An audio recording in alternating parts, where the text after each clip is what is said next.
Assalamualaikum warahmatullahi wabarakatuh. Alhamdulillah, alhamdulillah alladzi arsala rasulahu bil huda wa dinil haqq liyudhhirahu 'ala ad-dini kullih wa kafaa billahi shahida. Asyhadu an la ilaha illallah wa asyhadu anna Muhammadan abduhu wa rasuluhu la nabiyya ba'da. Allahumma shalli ala Muhammad wa ala alihi wa sahbihi wa man tabi'ahum bi ihsanin ila yaumiddin, amma ba'du. Kita bersyukur kepada Allah Subhanahu wa taala atas segala nikmat yang diberikan oleh Allah kepada kita semua, terutama sampai pada pagi hari ini kita masih diberikan kekuatan iman dan Islam, kita masih diberikan kesehatan, kita masih diberikan kesempatan sehingga kita masih bisa melaksanakan kewajiban kita salat subuh berjamaah yang mudah-mudahan diterima diridhai oleh Allah Subhanahu wa taala. Dan mudah-mudahan kesempatan yang semacam ini senantiasa diberikan oleh Allah kepada kita semua sampai nanti kita menghadap kepada Allah yang tentunya dalam posisi yang husnul khatimah. Salawat salam tetap terlimpahkan kepada Rasulullah Muhammad sallallahu alaihi wasallam sebagai khatamul anbiya wal mursalin, penutup para nabi dan rasul yang tidak ada nabi lagi sesudah Nabi Muhammad sallallahu alaihi wasallam. Bapak Ibu yang dimuliakan oleh Allah, kata-kata fitnah di dalam Al-Qur'an itu cukup banyak. Di antaranya yang paling kita kenal itu wal fitnatu asyaddu minal qatl. Dan makna fitnah itu menurut para ulama itu cukup banyak. Kalau Syekh Munajjid itu menyebut ada setidak-tidaknya 11 arti, 11 makna daripada kata-kata fitnah yang ada di dalam Al-Quran. Kita seringkali mengatakan fitnah itu lebih kejam daripada pembunuhan. Tapi kita mengartikan fitnah di situ itu berarti mengkabarkan sesuatu yang tidak sesuai dengan kenyataannya, maka fitnah. Jadi kalau di dalam Al-Quran kata-kata fitnah itu maknanya cukup banyak. Tadi saya katakan Syekh Munajjid menyebutkan setidak-tidaknya ada 11 arti kata fitnah dalam Al-Quran, dan tidak mungkin bisa kita bahas satu persatu 11 kata itu. Saya hanya ingin menyampaikan bahwa kata-kata fitnah ini pun juga ditaruh pada konteks zaman kita ini. Ketika ada orang mengatakan kita ini sudah hidup pada zaman fitnah, nah, apa artinya? Kita ini sudah hidup pada zaman fitnah. Apa fitnah yang dimaksud di sana? Nah, pada kesempatan kali ini saya ingin menyampaikan setidak-tidaknya ada 4 hal. Ada 4 hal kenapa zaman kita hidup ini disebut dengan zaman fitnah. Setidak-tidaknya kemudian kita paham dan akhirnya kita bisa bergerak upaya mencari solusi untuk menyelamatkan diri kita, menyelamatkan keluarga kita, menyelamatkan akidah kita dan seterusnya, sampai nantinya kita akan menghadap kepada Allah yang tentunya dalam posisi yang husnul khatimah. Baik, saya mengambil dari apa yang disebutkan oleh Syekh Munajjid tentang 4 hal ini. Yang pertama, kenapa zaman kita ini disebut dengan zaman fitnah? Itu karena posisinya yang pertama adalah sudah semakin banyaknya syubhat-syubhat yang terjadi dan semakin mulai tersamarnya antara yang hak dan yang batil. Jenengan kan kalau ngaji tauhid di sini kan kadang tanya, Pak, ikut kiai apa dukun? ikut kiai apa dukun. Sekarang orang sudah mulai susah untuk membedakan ini kiai apa dukun saja. Yang kemudian oleh Syekh Abdul Wahid Ibn Salam Ibn Al-Badi diberikan ciri-cirinya dukun ini piye, ulama itu gimana. Itu sekarang sudah semakin seperti itu. Dan nantinya pada posisi yang pertama semacam ini akan semakin banyaknya orang-orang munafik. Ya, posisi yang pertama ini nanti akan semakin banyak tersebar orang-orang munafik di sekeliling kita. Makanya kemudian Ibnu Mas'ud itu sempat mengatakan satajiduna aqwaman, kalian nanti akan menemukan kaum yad'una ila kitabillah, mereka itu mengajak kepada Al-Qur'an, mengajak kepada kitabnya Allah, tapi apa? Wa nabaduhu wara'atuhurihim, tapi mereka itu malah justru membuat kitab-kitab Allah itu di belakang punggung-punggung mereka. Kita ilmu yuapi, dengar piawai diri kita yuapi, yang diajak juga baik, tapi ternyata akan muncul itu seperti ini. Saya ceritakan kisahnya Abu Hanifah dengan seorang pemuda. Ada seorang pemuda itu yang lagi mencuri. Abu Hanifah itu lihat dari belakang, anak ini mencuri. Namanya seorang ulama besar itu yang dikedepankan itu kan husnudzon. Seorang ulama besar itu husnudzon yang didulukan. Beda dengan kita, sedikit-sedikit suudzon, sedikit-sedikit suudzon gitu. Padahal ijtihad ibu katsiran min adh-dhanni inna ba'da adh-dhanni ithmun wala tajassasu wala yaghtab ba'da. Ayyuhal ahadukum ayyakula lahma akhihi maitan fakaritum. Imam Hanafi ngikutin husnudzon dia. Wah, ini mungkin dia mencuri itu karena memang betul-betul kelaparan ya.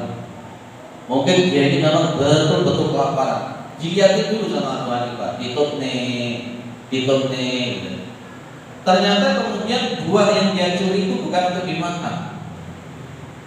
dimakan, tapi diberikan kepada fakir miskin. Nah, baru ditepuk sama Abu Hanifah dari belakang. Mas, sampai tadi nyolong, sampai tadi mencuri.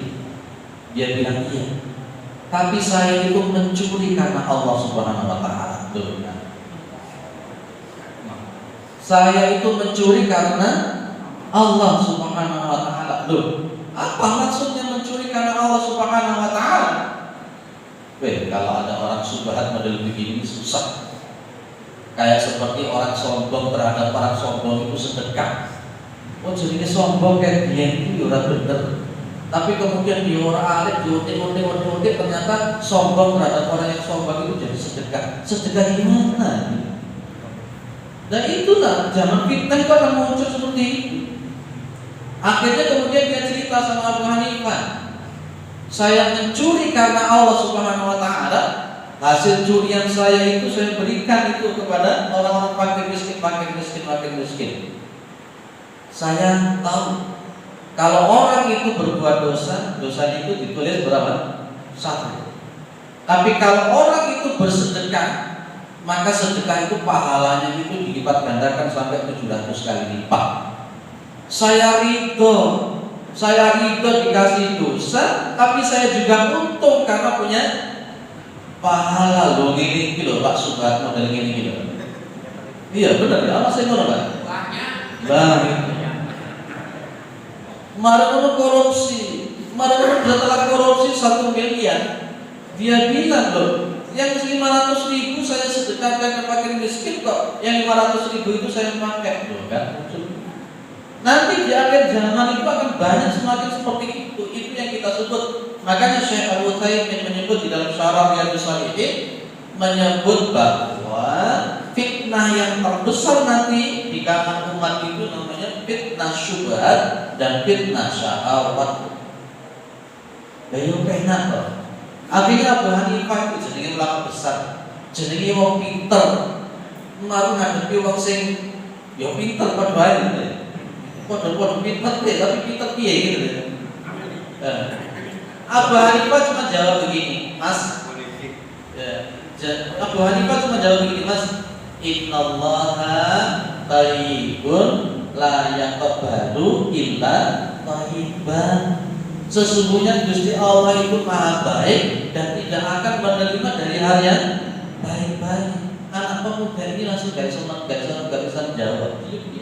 Itu semakin banyak orang yang pintar tapi tidak benar. Ya, tidak cukup kita itu hanya pintar tok, pintar ngolitikin wong, pintar goroin wong, tidak cukup. Kita itu butuh orang-orang yang pintar sekaligus benar. Jangan duwe anak pintar tapi tidak benar, masya Allah. Tapi jangan duwe anak benar tidak pintar. Yo pinter, yo bener, kudu sejenengan bisa tidak membedakan antara bencong sama wanita sekarang? Bencong, non sewu saya tidak termasuk mengetrek-etrek ya, mengetrek-etrek. Saya itu kalau hari biasa tidak bulan Ramadan begini kan, saya mesti lewat coboran itu. Ya, lewat coboran situ. Jadi kan yang tertawa pasti ngerti.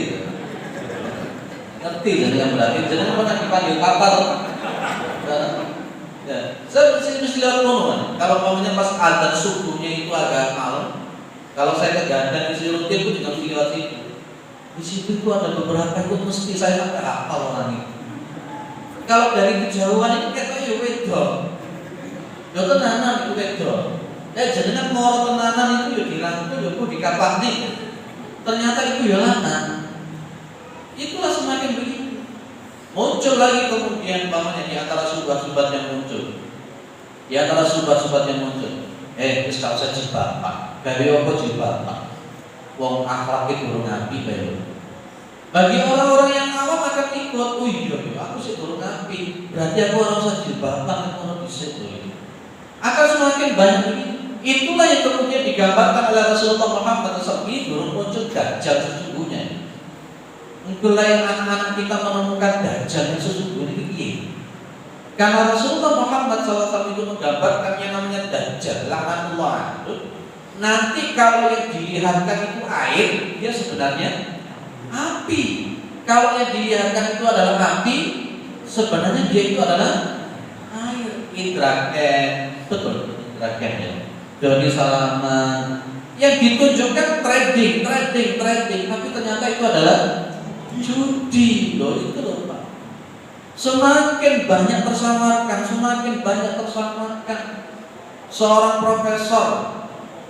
Seorang profesor doktor ngajar di IAIN, dia juga pakai dalil. Tapi dia berani mengatakan bahwa homo, bahwa lesbian, LGBT itu halal loh ya oleh Nabi. Gimana model Nabi? Lah itulah disebut dengan zaman fitnah itu ya, kan semakin banyak semacam itu. Kalau kita tidak bentengi dengan ilmu, kalau kita tidak mengerti tentang keilmuan, tidak dapat hidayah dari Allah, ya katut, Mas ora sholat. Napa kok ora sholat? Sing penting kuatine api, terus hakikat iki makrifat. Akhirnya ya ora sholat tenanan. Orang sudah semakin susah untuk membedakan di sini wali Allah dengan wali setan. Pokoknya iso miber diceluk wali masuk lagi gendeng disebut. Lho ngono kuwi saiki sekarang semakin banyak bersama. Maka kita minta kepada Allah seperti yang selalu diminta oleh Rasulullah. Apa itu?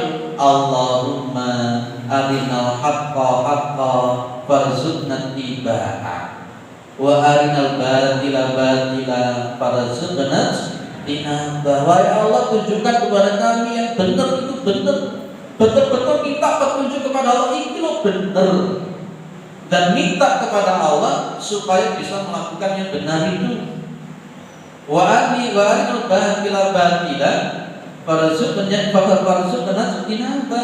Dan tunjukkan yang batil itu loh batil, dan beri petunjuk untuk menjauhi yang batil itu terus kita minta kepada Allah. Di pondok-pondok itu akan muncul, ayo belajar ilmu hikmah, ayo belajar ilmu hikmah. Lah ternyata sih pelajari ilmu pelet, ilmu mono-mono kuwi itu. Saya begitu sampai ada kitab namanya Syamsul Ma'arif. Di kitab Syamsul Ma'arif itu kemudian diajarkan termasuk bagaimana cara mempunyai kodam, bagaimana kemudian begini. Maka muridnya Kiai Haji Hasyim Asy'ari, Mbak Syekhar Fadl itu Tuban menyebut Syamsul Ma'arif itu adalah kitab sihir. Itu kiai murid langsung daripada Kiai Haji Hasyim Asy'ari. Tapi di pondok pesantren kitab Syamsul Ma'arif banyak dipelajari, menyamakan sihir dengan hikmah. Aku biar sampai elek belajar ilmu itu. Nah itu namanya. Jadi mulai sama hati-hati. Maka perlu duduk, perlu belajar yang tenanan dari sumber-sumber yang punya kompetensi, dari sumber-sumber yang lurus. Sekarang membedakan mana ulama lurus dengan ulama yang bengkok itu misalnya. Enggak dong, kalau ulamanya menyampaikan sesuatu yang benar, wah ini radikal. Iya, yang menghukumi. Jangan-jangan saya di sini juga disebut radikal. Saya memang radikal memang, ramah, terdidik dan berakal. Ramah, terdidik dan berakal. Setiap orang itu memang harus radikal. Akhirnya nanti akan muncul tema-tema khutbah mulai dibatasi. Makanya ilmu yang lebih dulu hilang nanti di samping ilmu farokeh itu adalah ilmu akidah. Sekarang di kantor-kantor itu kalau umpamanya mau ngaji dipeseni, Pak Ustaz, materi nanti ojo sing kencang-kencang ya Pak Ustaz. Materinya nanti ojo sing masalah ngono-ngono ya Pak Ustaz. Lah terus masalah apa? Masalah persaudaraan, toleransi, tasamuh, wadah kalau begitu. Kalau umpamanya nanti disampaikan sholawatan gereja, aku seneng. Ya tumpangan gereja seneng, ya itu nanti akan muncul ini. Coba jenengan amati sekarang di masjid-masjid yang rutin ngaji tentang masalah akidah berapa? Ya cuma kitab Ghazali aja. Ngaji kitab tauhid mulai dari dulu sampai sekarang nggak selesai. Akhirnya uangnya kencang-kencang modelnya ini. Ya, modelnya kencang-kencang. Tapi yang bener ngaji harus turun-turun. Mau cari ini ngaji akidah tapi kalau ngaji kok turun. Pak Sumaria dapat kok berulang luar biasa itu. Jenengan sing ngomong cecek-cecek ini lembur ini kok angel men gitu. Sing kok berulang lho ketemu ini. Alhamdulillah. Istrinya diajak loh.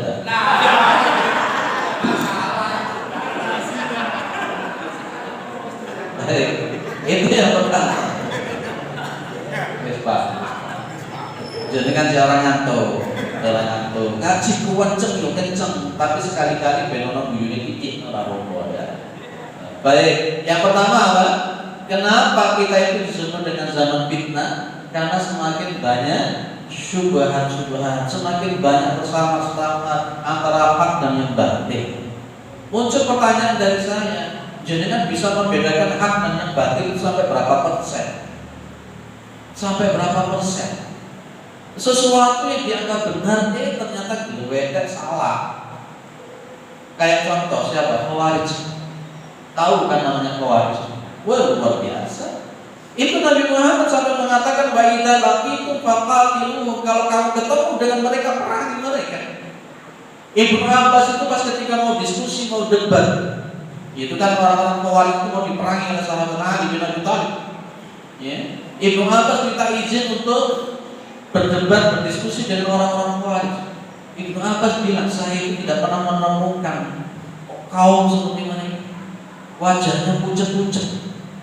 Kenapa? Melengan terus untuk sholat, untuk ibadah. Di mukanya garis-garis hitam karena saking banyaknya nangis di hadapan Allah. Lututnya tebel seperti unta, telapak tangannya tebel seperti unta karena banyaknya sujud. Dahi mereka itu kalau dalam bahasa kita mungkin ngapal. Itu kata Ibnu Abbas. Tapi kenapa Rasulullah menyuruh memerangi mereka? Suruh memerangi mereka kalau ketemu, padahal ahli ibadah. Itulah yang kemudian digambarkan oleh Rasulullah yang qira'unan Qur'ana wa la yujawizu hanajirahum. Mereka itu membaca ayat Al-Qur'an tapi tidak nyampe ke kerongkongan. Baca Al-Qur'an tapi imannya mereka melesat seperti anak panah yang melesat dari busur tadi. Itu padahal ahli ibadah. Mereka pas ketika berdiskusi dengan Ibnu Abbas juga dari Al-Qur'an, tapi dibantai terus oleh Ibnu Abbas. Akhirnya dalam riwayat ada 2.000 atau 3.000 orang yang tobat. Tapi sementara yang lain tidak tobat, itu yang diperangi oleh Ali bin Abi Thalib. Ya betul bahwa Al-Qur'an, benar yang disampaikan Al-Qur'an, tapi pemahamannya tidak benar loh. Banyak orang semacam itu nanti akhirnya akan muncul yang namanya otak-atik masuk ilmu cocokologi. Ya betul Al-Qur'an modelnya itu dibawa. Contoh masalah kuburan. Masalah kuburan, ada orang-orang yang minta ke kuburan, terus dianggap bla bla bla bla bla bla bla. Ketika ditanya salah satunya yang dipakai dalilnya kan gini, jangan kalian itu menyangka, ya, orang-orang yang mati di jalan Allah itu mereka itu mati. Mereka itu diberikan rezeki oleh Allah. Wahum yurzaqun. Wala tahsabanna alladziina qutilu fi sabilillahi amwaat, bal ahya'un. Itu loh. Mereka menganggap bahwa memang si mati-mati di dalam jalan Allah dianggap soleh, wali, katakanlah begitu. Dianggap ini kuburan ini urip. Hidup, apa dikira kalau jalur sholat militan seperti itu, itulah yang muncul sekarang. Akhirnya tetap aku di jalur mau urip kok. Loh itu sebenarnya kalau kita gantung nih, kenapa para sahabat Rasulullah SAW tidak ada satupun ke kuburannya Nabi?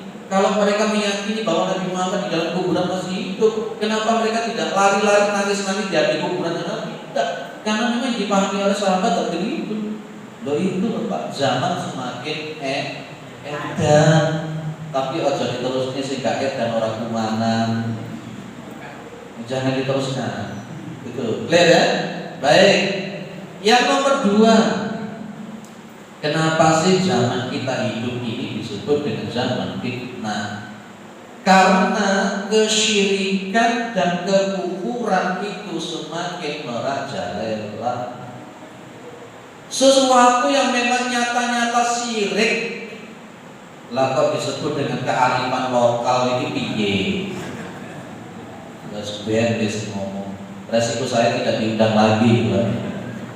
Ya, lah sesuatu yang memang jelas-jelas syirik loh. Ya, tapi kemudian ayo toleransi, ayo tasamu, ini kearifan lokal, ini budaya. Sakjane mereka itu mau mengatakan ini adalah budaya yang sudah turun-temurun datang dari nenek moyang, tapi diganti, disamarkan harus kearifan lokal. Masya Allah. Kalau yang disebut dengan budaya yang kemudian dibawa oleh nenek moyang kita, dulu sudah ada jahiliyah. Al-Quran mengatakan wa idza qila lahum ittabi'u ma anzalallahu qalu bal nattabi'u ma wajadna 'alaihi aba'ana. Jadi apabila mereka dikatakan ittabi'u ma anzalallahu, ikuti dulu apa yang diturunkan oleh Allah. Apa kata mereka? Cukup bagi kami. Bal nattabi'u ma wajadna 'alaihi aba'ana, cukup bagi kami mengikuti apa yang kami warisi daripada bapak-bapak kami, nenek-nenek moyang kami. Itu dilestarikan. Ini kan aku wong Jawa. Lihat dadi wong Jawa yang melu adate Jawa. Masya Allah. Ketone bener tapi yo ora bener. Saya dibilang sama orang Jawa, iya saya orang Jawa. Loh, orang Jawa itu Jawa ini maksudnya didisikno Gusti Allah apa Jawa? Ayo, kita boleh ngomong. Allah, kita dahulukan Allahnya. Maka kemudian para ulama dengan tegas adatu muhkamatun malam yukhalifu syar'an. Adat budaya itu memang boleh dijadikan untuk patokan hukum, tapi apa? Malam yukhalifu syar'an, selama tidak bertentangan dengan syariat, pegang. Tapi kalau bertentangan dengan syariat, kita pilih Allahnya. Pilih Allahnya. Sebelum jenengan dilahirkan di Jawa, jenengan sudah dijanji oleh Allah, alastu birabbikum. Itu loh, Masya Allah itu. Apalagi kita ini harus, orang kita ini di Indonesia, yang Islamnya itu Islam Indonesia. Iya, maksudnya Islam Indonesia. Nanti datang ke Lebanon, Islamnya harus Islam Lebanon. Iya, maksudnya ini semakin muncul begitu, akan semakin banyak. Di zaman fitnah itu akan semakin banyak kesyirikan. Orang semakin tidak paham ini syirik atau tidak. Contoh, ini dua kali saya sampaikan di sini, Ben. Namanya tiarah tatayur itu kan menggejala. Kata ninggali yo, kuat diji, jenengan kata rapi, kata rapi. Anak sampean kata rapi. Itu Pak Sumari yang rapi meneng. Nah, mumpung kamu muncul nih. Mau nikahkan anak itu, lamar dulu kok. Ayo nang pinter. Saya mikir ayo nang pinternya jadi kira-kira. Ayo nang pinter. Apa maksudnya wong pinter? Oh itu lo kata rabi. Kok hitung-hitung dhisik. Oh maksudnya wong pinter itu berarti dukun ta. Kate ngomong dukun iki ora wani diganti wong. Lah ngakoni kabeh. Mari ngono diitung anake sampean piro netune 18. Mantune sampean netune piro gak usah takono dhisik. Ambek lain-lain iku bulane opo. Oh anakku itu netune 18. Laire iku Jumat Wage. Oh ya wis. Mantune sampean piro? 18. Laire kapan? Paing, Kamis paing. Wah iki ojo oleh iki. Lah opo iki jenenge gibing. Iki jenenge gibing. Lek 18 musuh 18 tabrakan. Golek tabrakan kok gelut. Kok marine ora iso sugih. Gak iso harmonis wis golek mesin meneh. Golek meneh. Ya semua kuwi, tapi jenengan seperti itu masih tetap dilakoni. Begitu itu mantu cocok piro 15, anaknya sampean 18 tuh menang anak sampean gitu. 18 musuh 15, tapi tolong yo engko lek nikah ojo selasa paing. Lek jenenge selasa paing iku jenenge anggara kasih. Nah, lek anggara kasih iku nah gak oleh. Ngono iku jenenge nanti gini akan begini. Lek iso ojo iku golek ono Jumat kliwon sing apik jam 8. Lah ngono sih jenengan. Lah kate ngomong dari itu ora wani to. Itu syirik apa enggak? Lah kok dilakoni? Ayo kita padahal sing ngitung memang ora tau salat yo kempet kan. Ayo sapa sing nglakoni? Ora wani ngaco. Itu ceritakan saya dulu nikahnya satu surah lah. Masya Allah. Sesuatu yang syirik, pawang hujan itu syirik apa enggak? Boleh, benar kan? Bayarannya ratusan juta itu. Lagi pengen sugih dan jadi dukun dan itu benar. Banyak kesyirikan, tapi kemudian tersamarkan itu tadi.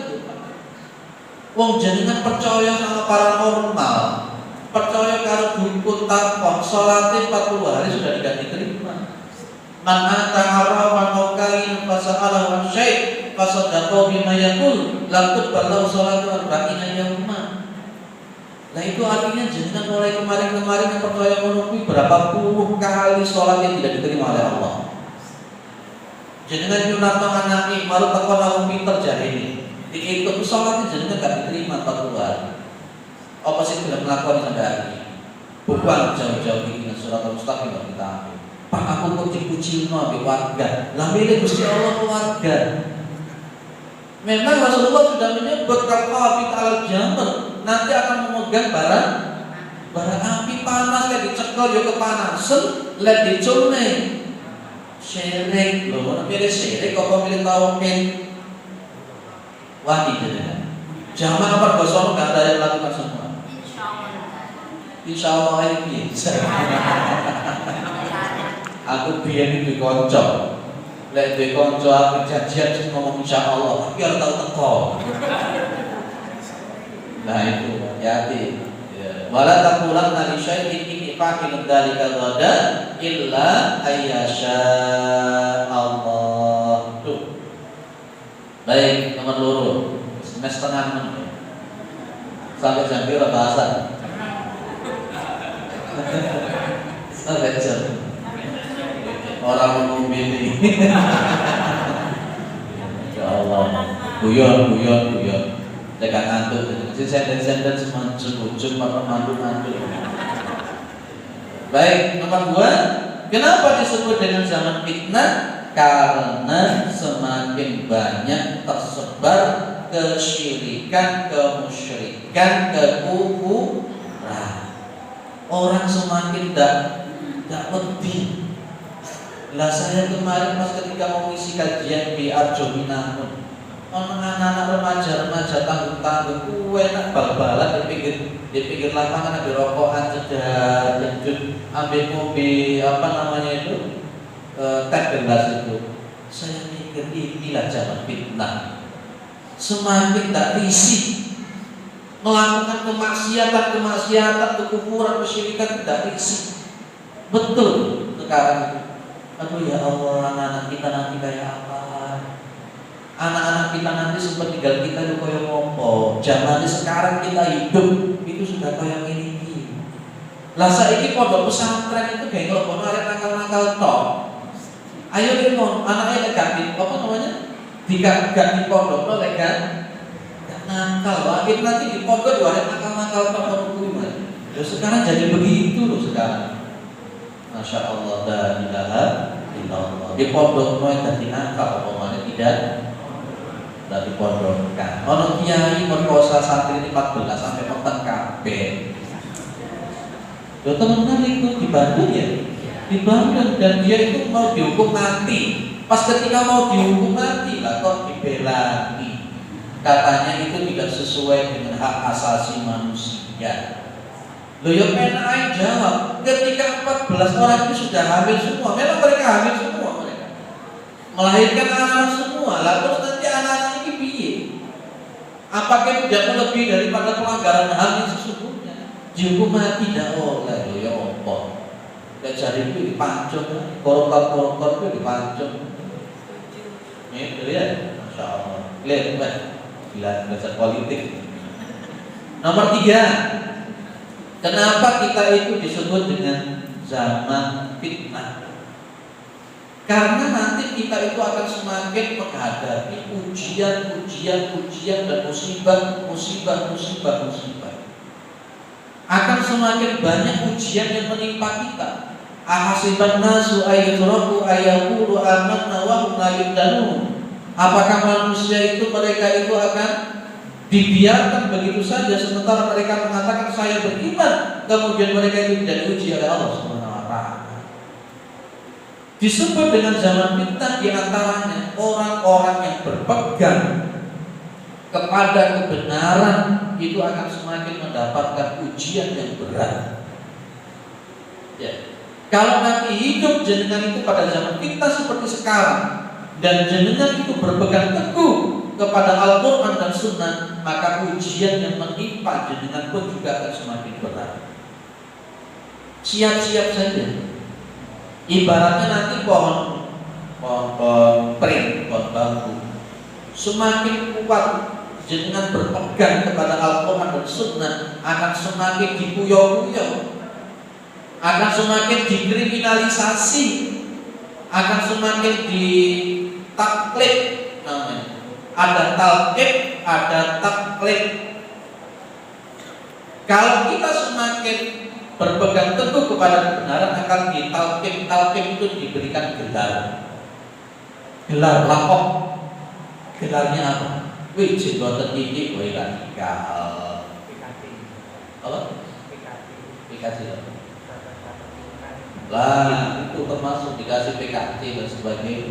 Itu semakin kuat kita berpegang teguh. Ketika kita berpegang teguh kepada Al-Quran dan Sunnah, kita hidup di zaman fitnah ini, kita akan semakin diberikan gelar-gelar yang buruk, akan semakin dikuyok-kuyok. Imam Ahmad bin Hanbal sampai masuk penjara berulang kali. Imam Asy-Syafi'i sampai masuk ke penjara berulang kali. Masya Allah. Para ulama-ulama terdahulu, Masya Allah, semakin banyak mereka itu dikuyok-kuyok. Terutama pada zaman itu ada Hajjaj bin Yusuf. Dan nanti jadi orang gumun. Ketika kita hidup seperti sekarang itu gak usah gumun. Ya itu memang, ini memang sudah saatnya zaman fitnah. Jangan itu memang hidup di zaman fitnah. Dong-dongin nanti di situ akan semakin kelihatan wong sing tenanan iman ora apa munafik itu semakin kelihatan. Iki munafik, ini mukmin semakin ketok. Di sing ngatok, ambil sing orang ngatok itu ketok nanti. Dan itu akan seperti itu terus. Akan semakin itu terus. Dan itu akan terus berulang semakin kuat. Dan itu Rasulullah sudah menyebut bahwa bada'al Islamu ghariban sayaudu ghariban kama bada'a. Islam itu diawali dari sesuatu yang asing, yang dianggap aneh, dan nanti sayaudu ghariban kama bada'a. Dan nanti Islam itu nanti akan kembali seperti dianggap asing, dianggap aneh seperti semula. Tapi Nabi tetap mengatakan tuba lil ghuraba. Beruntung orang-orang yang dianggap aneh. Gawe hijab lebar, wah gila. Ini gawe cadar, cadar budaya Arab, apa itu deh. Sebenarnya kan kalau dikatakan ini Arab, Islam bukan Arab, Islam bukan Arab. Saya cuma menjawab begini, ketika Anda tidak memakai budaya-budaya Arab, terus kemudian ternyata coba bercermin di muka cermin, mulai dari rambut sampai kaki, budaya apa yang kita dapat? Cara berpakaian seperti apa? Orang Barat. Cara berpikir kita seperti apa? Orang Barat. Cara bicara kita seperti apa? Barat yang kita pakai, baju jam tangan macam-macam dari mana? Apa dari mana? Orang Barat. Sebenarnya yang dibenci itu bukan Arab, tapi sebenarnya yang dibenci itu adalah Islamnya.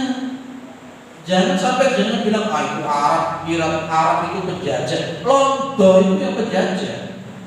Barat itu yang penjajah. Masa sih kita kemudian apa salah kemudian kita itu memakai budaya yang sementara budaya itu baik.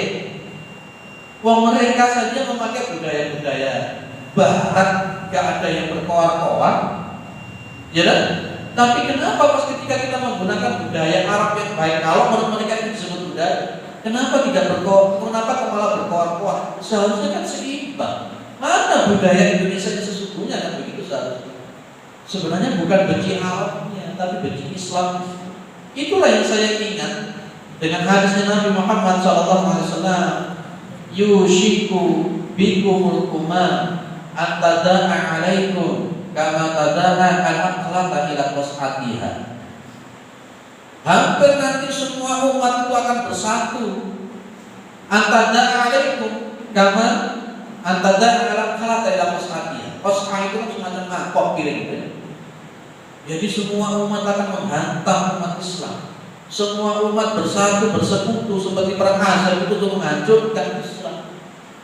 Sampai para sahabat bilang, wa min illatina yawma idzin ya Rasulullah, apakah jumlah kami itu cuma sedikit? Nabi bilang, bal antum yawma idzin kafir, jumlah kalian itu semakin banyak. Jumlah kalian itu banyak. Bal antum yawma idzin kafir. Tapi apa? Walakin antum kan bertanya, saya banyaknya kalian itu kayak seperti buih yang ada di laut ini. Umat Islam banyak, wong Islam yang tapi dipermainkan. dengan program-program mereka, dengan dana mereka yang begitu luar biasa, dimunculkan subhat itu. Akhirnya pada konteksnya muncul yang nomor 4. Kenapa kita itu disebut dengan zaman fitnah? Ya, zaman fitnah. Kenapa kita disebut sebagai zaman fitnah nomor 4? Nanti akan semakin banyak perselisihan dan pertengkaran. Podo-podo Islam digelut itu di antara. Tapi saya memahami ada memang dari intern umat Islam yang tidak bisa untuk menerima perbedaan. Tapi ada juga dari faktor ekstern, ya benar ekstern. Faktor dari luar itu kalau kita sebut dengan by design. Memang nanti akan didesain betul supaya umat Islam itu gerung. Akan semacam itu terus. Mereka akan dibayar. Mereka punya dana yang besar, mereka dibayar. Saya punya jamaah yang mantan polisi. Saya itu suatu ketok mengikuti. Dia bilang dia punya saudara, ya dia punya saudara, punya teman yang berkawan dengan orang-orang yang ada di hutan kayu. Pernah dengar kan? Hutan kayu itu tempatnya, sarangnya, campnya orang-orang liberal. Kajian hutan kayu, termasuk para Madinah.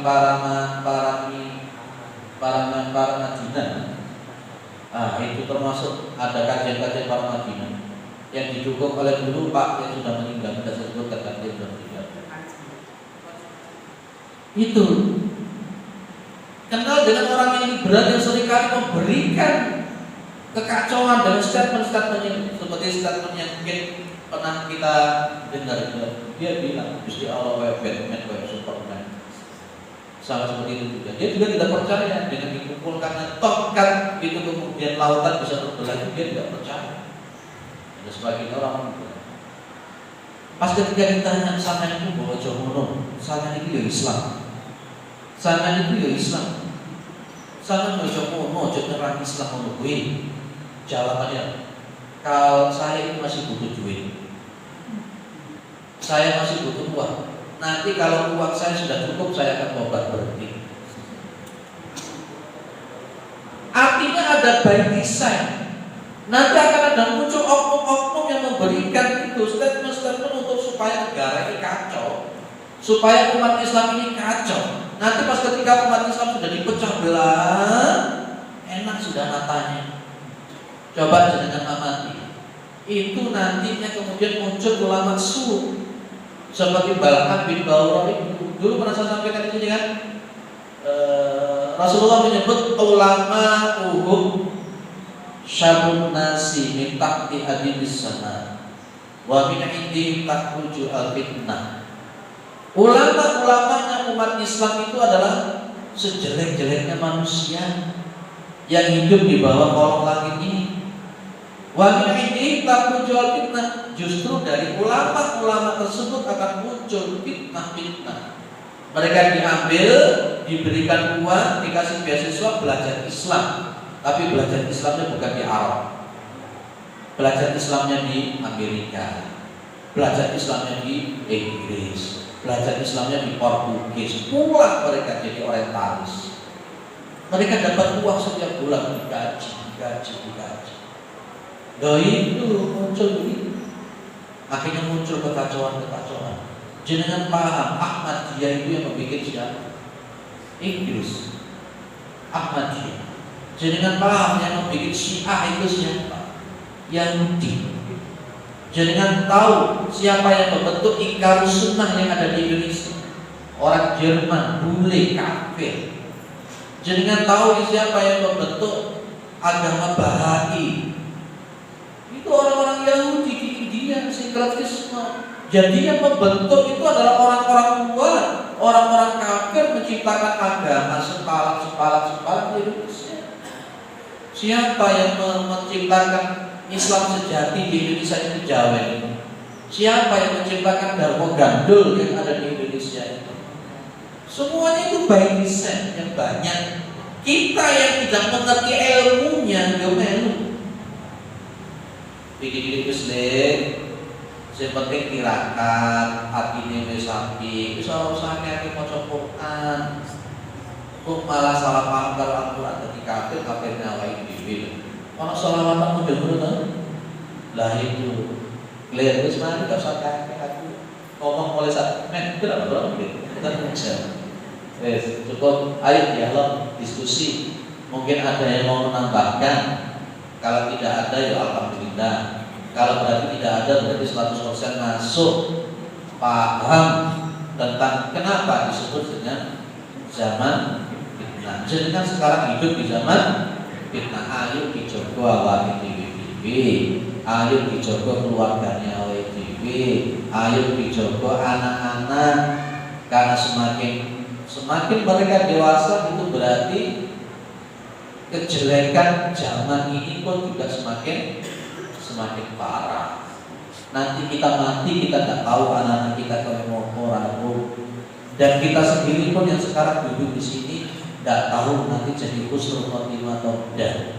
Saya khawatirnya itu nanti di akhir-akhir kehidupan malah pemikiran kita jadi berubah, melo-melo karena dianggap cocok. Coba jangan lihat itu artis-artis terkenal itu siapa ini artis terkenal itu tuh malah koruptan hubungan Kristen. Begitu masukkan Kristen malah kalau Islam, masya Allah, na'udzubillah min dari sering baca doa Rabbana la tuzigh qulubana ba'da idh hadaytana wa hab lana min ladunka rahmah innaka antal wahhab. Sering baca doa Allahumma ya muqallibal qulub tsabbit qalbi ala dinik. Sering baca Rabbana hab lana min azwajina wa dzurriyyatina qurrata a'yun waj'alna lil muttaqina imama.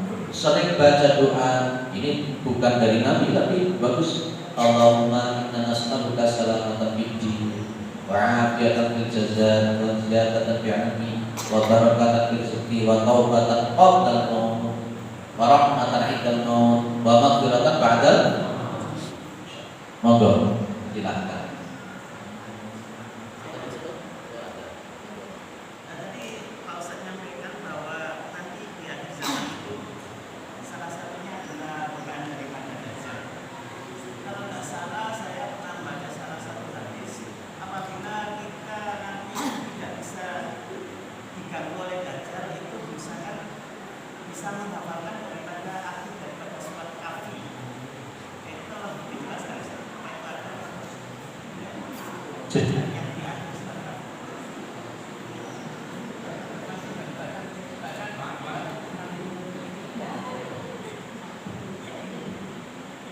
Itu kita tidak boleh memahami secara tekstual saja.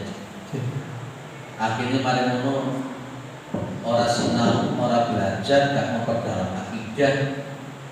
Terus pokoknya maca akhir surat Kahfi menurut Islam kalau terjajah. Pemahaman bukan itu hanya sumpah itu dalam upaya dalam paket Tuhan saja. Tapi yang paling pokok, yang paling penting kita mengkantar daripada Dajjal, karena memang nanti kita bisa paham kenapa Dajjal itu begitu berbahaya. Wong Kanjeng Nabi saja sebelum salat selalu membaca Allahumma inni a'udzubika min adzabi jahannam wa min adzabil qabri wa min fitnatil mahya wal mamati wa min syarri fitnatil masiihid. Lah saiki Dajjal turun metu wis koyo ngene. Ya, Dajjal turun metu koyo ngene iki. Apa mana boleh belajar tentu tenanan piye. Jadi saya memahami teks-teks hadis itu kadang-kadang perlu untuk pemahaman secara kontekstual.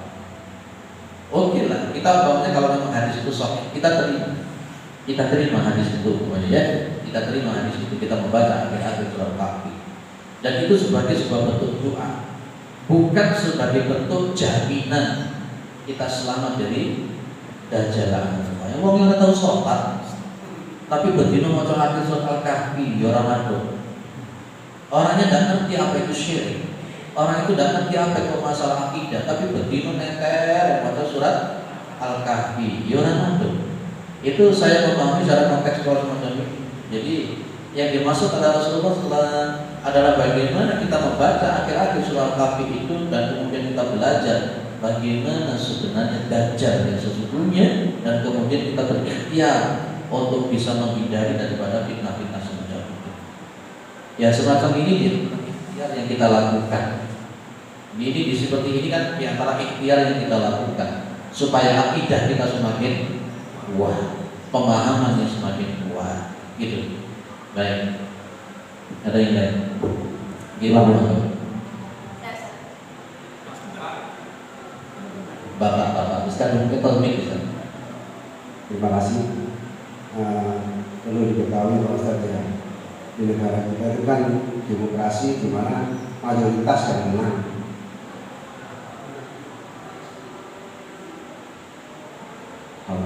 Apapun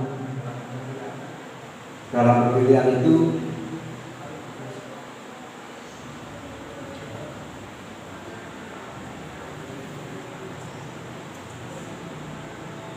kalau diteruskan begini, ditarik garis lurus, lama-lama kita yang mayoritas muslim akan kalah dengan yang minoritas.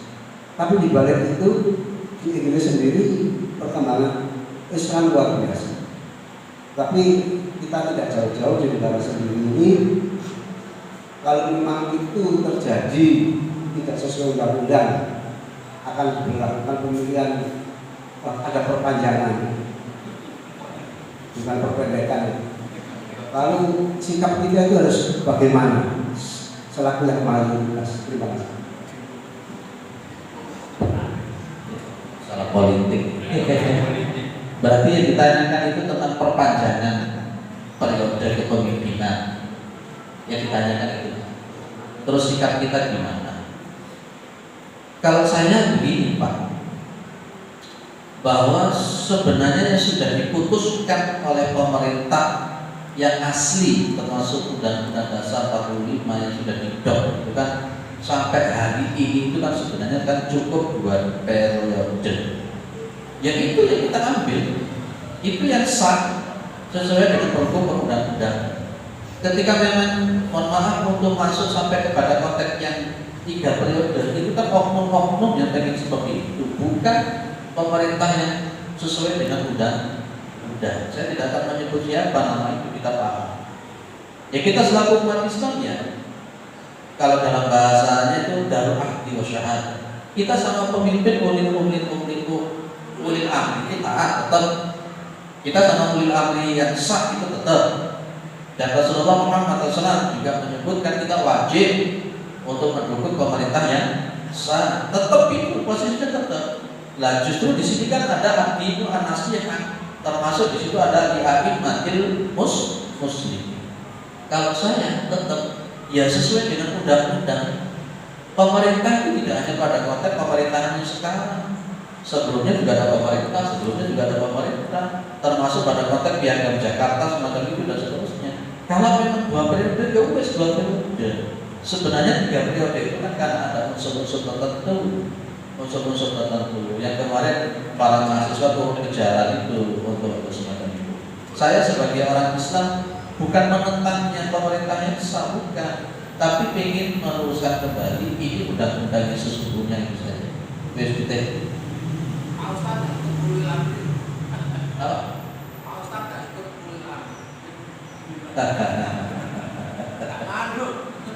Ya BSPT. Ulil amri yang mana? Saya akan mengikuti ulil amri yang memang betul-betul sah. Saya tetap dukung pemerintah yang sah karena itu kewajiban. Tapi ketika memang itu ada sebuah bentuk hal-hal yang bertentangan dengan statement pemerintah itu sendiri yang sudah ada founder negara, founder di semua itu yang kita dukung itu. Perkara disebut dengan balilah, apa yang disebut dengan balilah itu apa? Makanya konteksnya kemudian ini masalah hukum-hukum wad'i, masalah-masalah hukum wad'i yang itu kembali kepada masalah dan maslahah. Maka saya kembali kepada yang masalahnya. Daf'ul mudhar muqaddamun ala jalbil masalah. Wes itu saja, enggak usah tahu masalah ini. Dikira lagi pelaporan. Ibu, monggo Bu. Oke. Assalamualaikum warahmatullahi Tolong pertanyaannya jangan ke politik. Nggak usah. Ya, begini Ustaz, bahwa uswatun hasanah adalah Nabi Muhammad SAW dan agama ini sudah sempurna. Tadi Ustaz mengatakan bahwa ini doa baik, bukan doa dari Rasulullah. Bukankah Rasulullah itu sudah banyak doa-doa yang sudah disampaikan. Jadi apakah ini doa yang tadi yang disampaikan oleh Ustaz bukan sempurna? Tolong Ustaz jadi ini kita supaya tahu mana yang disebabkan supaya karena doa yang sudah sempurna banyak yang sudah diajarkan oleh Nabi Muhammad SAW. Baik. Terima kasih. Begini ya, saya ingin menyampaikan sesuatu hal bahwa tidak semua yang dilakukan, tidak semua yang tidak dilakukan oleh Rasul itu tiba-tiba bisa kita hukumi bid'ah. Tidak semua yang tidak dilakukan oleh Nabi Muhammad itu langsung kita bisa bilang itu bid'ah.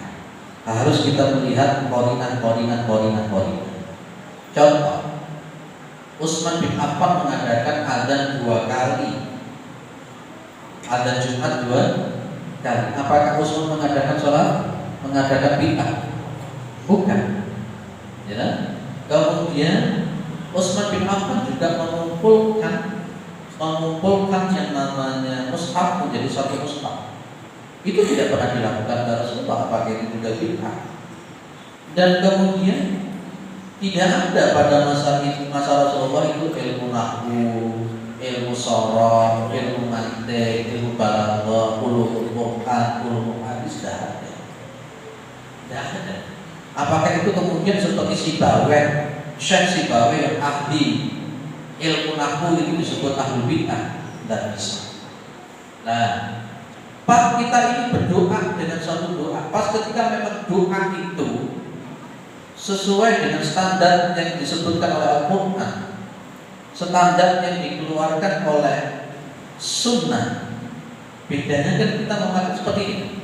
Boleh tak kita membaca, ya Allah, saya itu minta duit 1 miliar. Boleh tak? Pernah Nabi melakukan itu? Ya Allah, saya minta uang 1 miliar. Tidak pernah dilakukan Nabi kan?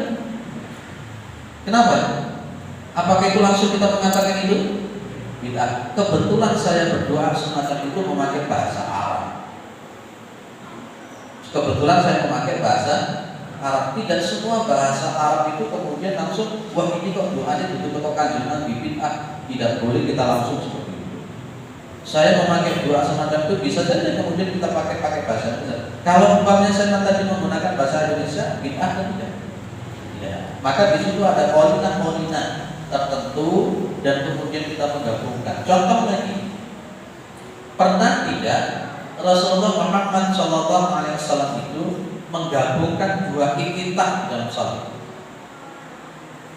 Pernah? Tidak pernah. Tapi Imam Syafi'i menggabungkan atau tidak? Itu apa berani kita mengatakan Imam Syafi'i itu ada bid'ah? Tidak. Imam Syafi'i menggabung kabira wa tahmidillah kabira wa subhanallah itu berkata wasila itu kan satu iktitah. Jadi kapan kita bisa mengatakan bid'ah dolalah? Kapan kita bisa mengatakan itu bukan bid'ah tetapi sekedar sebuah permintaan, tapi dengan menggunakan bahasa Arab. Makanya tadi saya bilang ini bukan dari Nabi, tapi redaksinya itu memakai bahasa Arab. Itu saja. Jadi tidak semua. Tapi tetap patokannya dalam konteks sesuatu yang bersifat tauqifiyah kita juga harus berpatok kepada Rasulullah Muhammad SAW. Jadi itu doa menggabung-gabungkan dari sekian banyak doa kemudian dirangkai dengan secara teratur. Itu pada hakikatnya juga tampil gitu. Baik. Ismani. Oke Pak. Oke. Memang pertanyaan saya tadi bagaimana mengenai etik apa? yang dikatakan bid'ah itu yang bagaimana? Jadi biar kita itu tahu. Baik, nampak ya? Ya. Ada seorang yang naik taksi, taksi. Kemudian pas ketika naik taksi itu sang sopir ini kemudian ada telepon,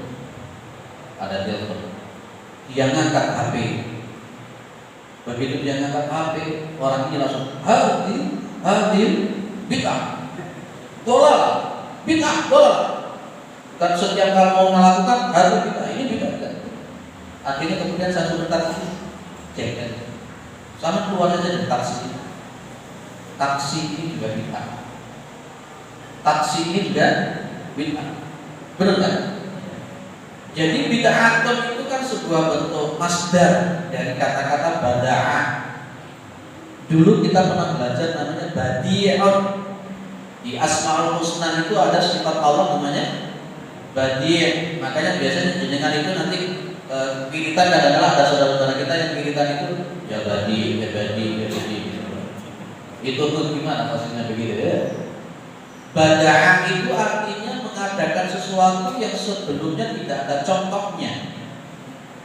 Itu bada'ah yang kemudian menjadi bid'ah.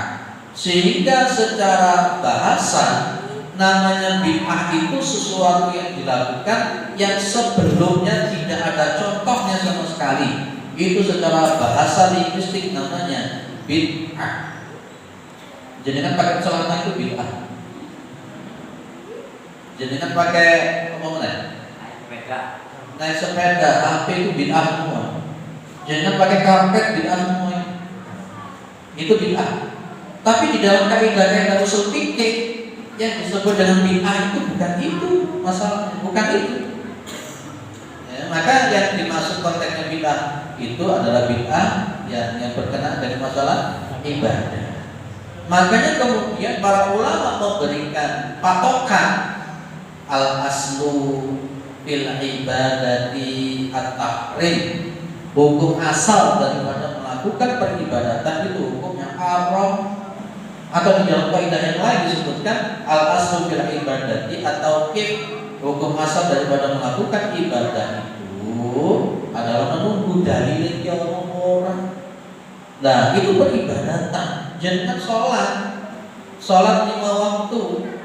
Lah jenenge salat 5 waktu iku lek dhuwur iki apa? Aja didadekno 5. Aja didadekno 3. Pas ketika dzikir sesudah salat itu Rasulullah itu ya sir. Kalau umpamanya pada zaman Rasul di riwayat Bukhari itu ada kenceng suara sir dzikir itu bukan pada konteks untuk yang lain tapi untuk ditaklim saja. Nah itu loh jadi masalah ibadah.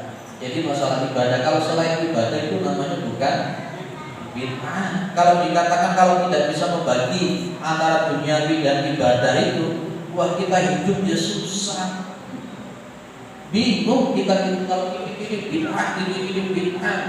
Dari jantangan itu ya bid'ah, akhirnya malah ngono. Jadi masalah itu. Maka konteksnya dalam kata tauqifiyah peribadatan dari Rasulullah. Ndak nglakoni ya wis gak usah dilakoni. Ono wong mati. Lek ono wong mati ya wis apa? Apa itu? Mematikan, mengkafani, menolati, kubur ya wis. Nek ngono ta wis. Iku namanya ibadah atau pikiran saklebihe iku jenenge. Ya wis. Paham kan? Tapi angel ya. Karena dianggap sudah menjadi dan lalu itu padahal ya kitab Kiamat Thalibin ya jelas, di kitab Fathul Mu'in ya jelas, di kitabnya Basoleh Darat ya jelas, di Muktamar pertama ya jelas. Apa lagi? Imam Syafi'i juga jelas. Tapi kalau tidak melakukan katanya begini-begini kemudian diputar-putar, itulah zaman fitnah. Sesuatu yang hak diputar-putar akhirnya jadi Itu Pak, itu namanya bid'ah, itu begitu. Ya, clear ya?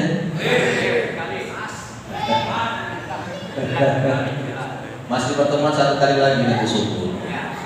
Nggak tahu apa yang saya sampaikan nanti. Pokoknya nggak perlu ditanya temanya apa, untuk malam-malam aku ceramah. Jangan milih sing kenceng, apa sing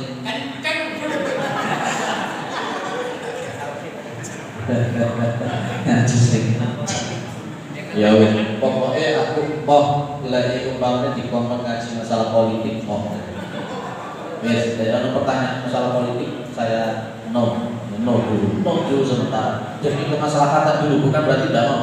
Ya dia dipending dulu. Ini demi kemaslahatan.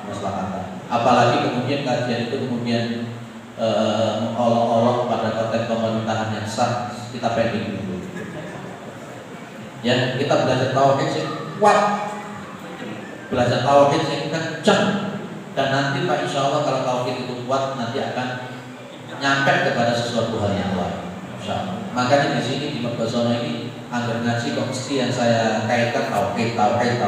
Fatul Majid itu kata, Masailul Jahiliyah itu kata. Sekarang masih separuh untuk Asmaul Husna. Kalau kemarin yang tauhid mana? Kita apa lagi kira-kira? Mudah-mudahan bermanfaat, mudah-mudahan kita adalah orang yang husnul khatimah. Mudah-mudahan kita dimasukkan dalam surganya Allah Subhanahu wa taala.